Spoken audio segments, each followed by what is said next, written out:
नमस्ते सबैजनालाई र यहाँ बनाउँदैछु म खोर्सानी र लसुनको अचार। यहाँ मैले मिठा तेलमा मेथी फुराएर यहाँ हालेँ र यहाँ हालेँ मैले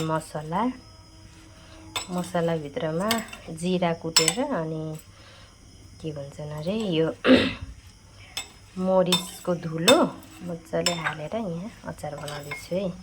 यसरी खोर्सानीको अचार धेरै दिन खानु पनि सकिन्छ र मिठो पनि हुन्छ। साथीहरू यहाँ हेर्नुहोस्,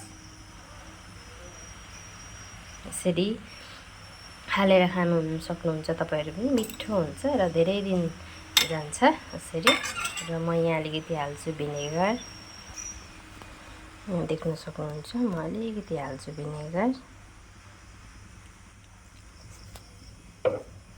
र अब हाल्छु म यो बयममा।